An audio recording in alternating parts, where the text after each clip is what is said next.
All right, so let's take a look at lesson 6.3, proving that a quadrilateral is a parallelogram.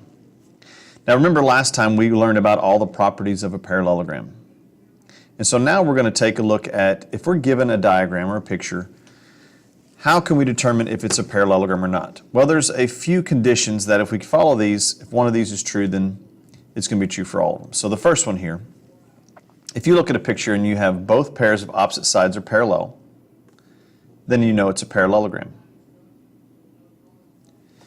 If both pairs of opposite sides are congruent, then it's also a parallelogram. If both pairs of opposite angles are congruent, then it's a parallelogram. So if any one of these three conditions are true, then it's a parallelogram. So let's look at the next one. The next three. If an angle is supplementary to both of its consecutive angles, so look at the angle 105. It's supplementary with 75, it's supplementary with this 75, so therefore it has to be a parallelogram. The diagonals bisect each other. So if these two diagonals bisect each other, cut each other in half, then it's going to be a parallelogram. And the last one, which is a little unique, if you have one pair of opposite sides is both parallel and congruent, then it's a parallelogram. So if you notice here, this little mark here shows that it's congruent, this is parallel. So you don't have to know things about both sides, just one side has to be both parallel and congruent, then you know it's a parallelogram, which tells you all the other properties. Opposite sides are congruent, consecutive angles are supplementary, opposite angles are congruent, diagonals bisect each other. So once you prove it's a parallelogram, then all those properties will apply. So let's take a look here at example 1. For what value of y must PQRS be a parallelogram? Well, so let's take a look what we know.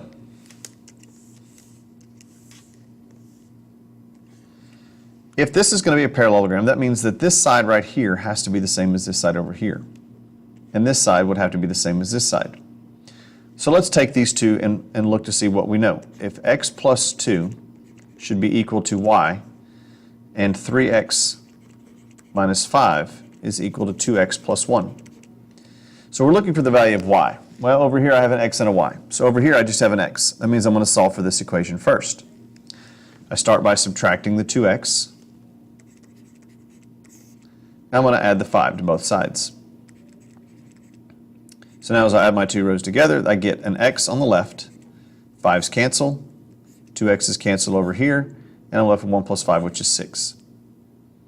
So since I know x is 6, I can come over to this equation and do 6 plus 2 is equal to y, which means that y has to be 8. So the answer to our question is, what is the value of y? It's going to be 8. Now we can always plug it back in just to double check to make sure that everything works out. 6 plus 2 is going to give us 8, and y is equal to 8. So those are congruent. 3 times 6 is 18, minus 5 is 13, and 2 times 6 is 12, plus 1 is 13. So opposite sides are congruent, so therefore we did it correctly. All right, so let's take a look at this one. Now in this one right here, what are the values of x and y? So that this must be a parallelogram, so E, F, G, H. So what I want you to do is look at the relationships between your angle measures and your variables.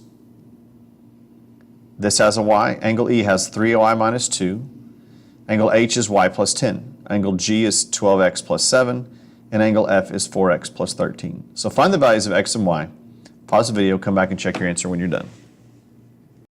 All right, so we have our two equations. The relationship between my y variables is that they are consecutive angles. They're both a part of consecutive angles, which makes them supplementary. The same with the x's. 4x plus 13 is for angle F, and 12x plus 7 is for angle G. Angle F and G are consecutive angles, so they're going to add up to equal 180. So that's what we do.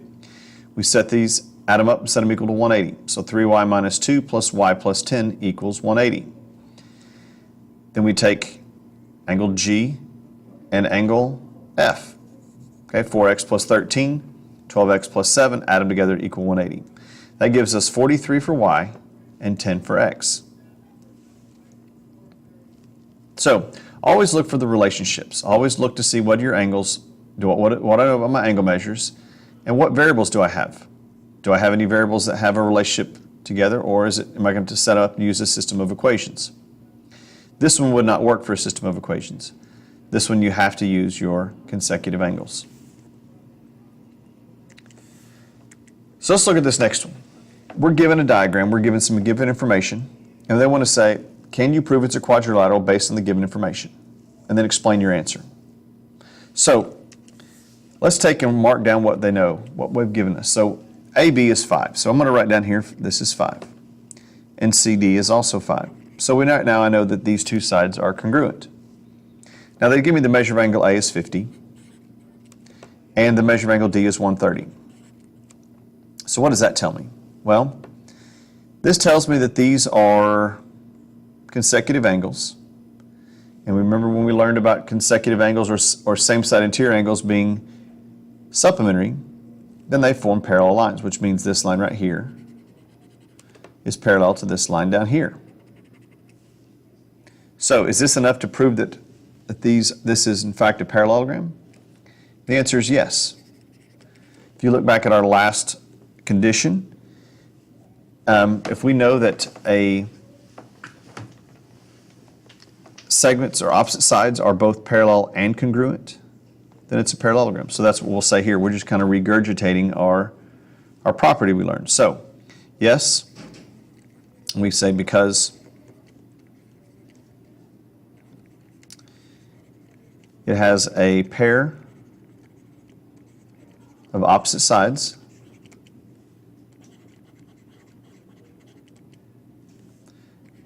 that are both parallel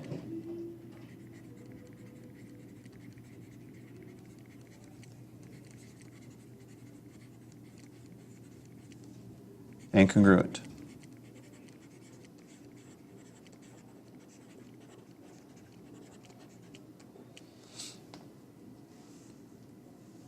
And so this is the answer to our question. Okay? We just have to give a short explanation, and it's basically kind of restating the statement we wrote down. So you guys try the next one. You're given angle ALN is congruent to angle DNL, ANL congruent to angle DLN, and you're trying to prove that LAND is a parallelogram.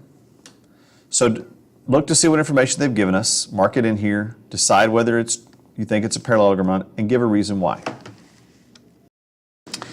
All right, so this one here we know that ALN, so this is ALN here, we put an arc here to show that this one is congruent to angle DNL.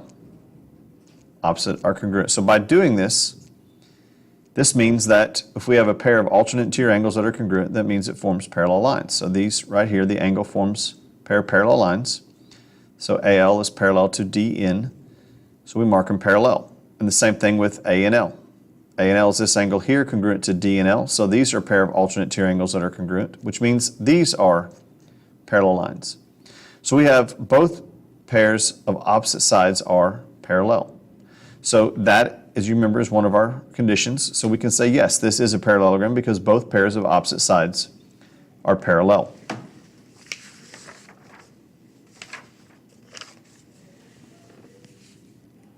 So let's try one more. Can we prove this quadrilateral is a parallelogram based on the given information? So pause the video, work it out, and come back and check your answer when you're done. All right, so based on the given information, we have a pair of parallel lines. We have a pair of sides that are congruent. So it does not meet any of our conditions. There's not enough information here to determine yet if it's a parallelogram or not. The first example we had to be both parallel and congruent on one of our sides, not two different sides. So for this reason, we cannot determine whether it's going to be a parallelogram. So let's take a look at this. Example 3.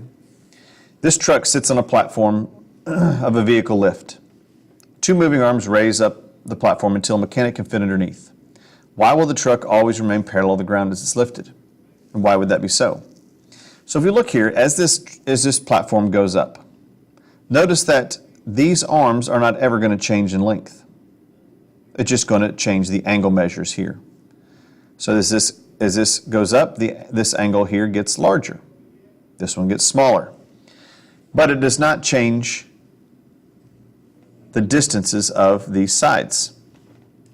So the opposite sides still remain congruent. And so because they stay congruent, then this will always remain parallel no matter what position it's in. So what would be the maximum height that this truck would ever reach? So if this was all the way up straight to the top, and when this line QP becomes perpendicular, what would be this distance? Well, it's going to be 6 feet. So now let's take it the last example. I want you to look at this diagram and determine all the information you can from it. Write an equation to solve for x. Then I want you to determine if AF is parallel to DE.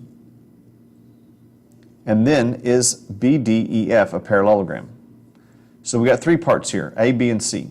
So pause the video, come back, and check your answer when you're done.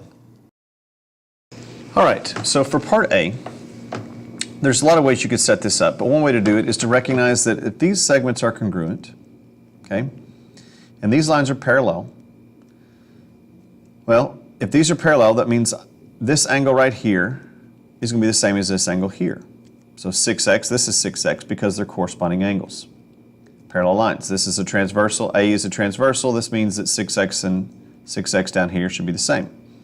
Now, because these two sides are congruent, which makes an isosceles triangle, and one thing we should always remember is that in an isosceles triangle, the base angles are the same.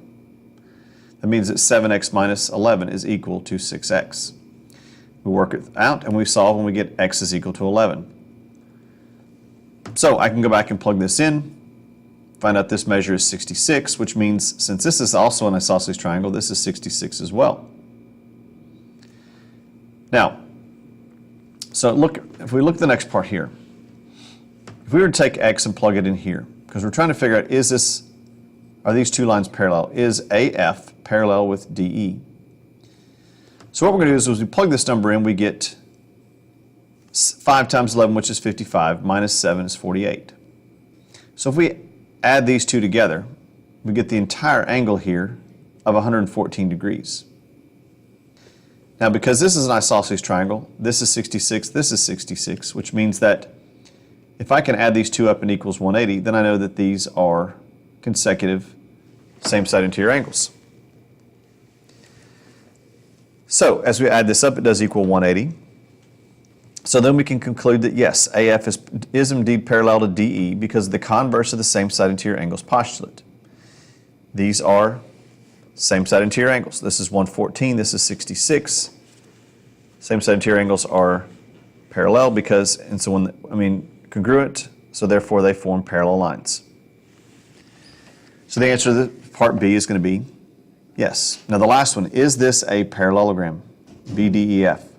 Well, if 66 is angle F, and if this is also 66, because we know these are congruent, then if you subtract it from 180, you get 114.